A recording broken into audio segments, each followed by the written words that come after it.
দালালদের উপর নির্ভরশীলতা কমিয়ে জনগণের দুয়ারে জনগণের সেবাগুলোকে আমরা পৌঁছে দিতে চাই। ভাইরা আমার,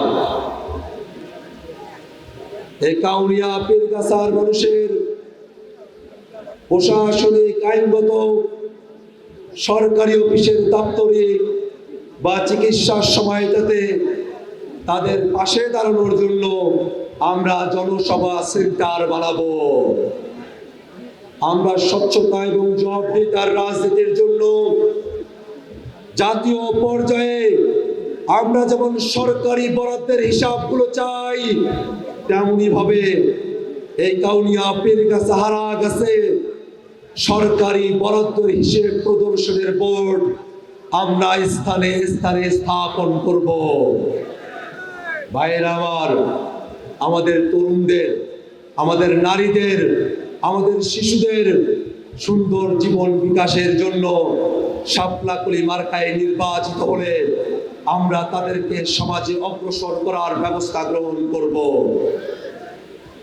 আমাদের মায়েরা যাতে সুন্দর পরিবেশে নিরাপদে স্বাস্থ্যসম্মত উপায়ে আধুনিক পরীক্ষা নিরীক্ষা শেষে ভালো ডাক্তার, ভালো নার্স, অভিজ্ঞ ছাত্রীদের মাধ্যমে নরমালে সন্তান জন্মদান করতে পারেন, সেজন্য আমরা মেডিকেল চেম্বারও করব ইনশাআল্লাহ।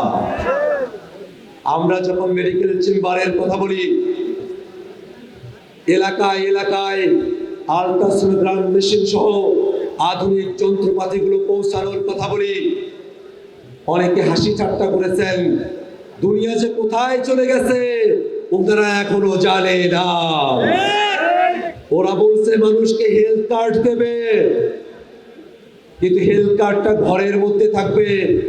আমাদের গর্ভবতী মায়েরা হেলথ কার্ডটা নিয়ে আবারও তাদেরকে হসপিটালেই আসতে হবে।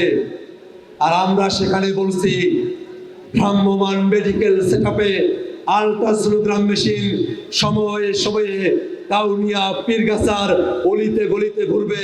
আমাদের মায়েরা নিজের এলাকাতে থেকেই পরীক্ষা নিরীক্ষার মধ্য দিয়ে সুস্থভাবে তাদের গর্ভকালীন সময়ে চিকিৎসার সেবাগুলো পাবে ইনশাআল্লাহ। ভাইয়েরা আমার, আমরা তিস্তা পরের মানুষেরা দীর্ঘ সময় ধরে অবহেলিত হয়ে আছি। আমাদের দুজন উপদেষ্টা এসে প্রায় 250 কোটি টাকা বরাদ্দ দিয়ে তিস্তার পার বাধাই করার যে উদ্যোগ নিয়েছেন, আমরা কৃতজ্ঞ।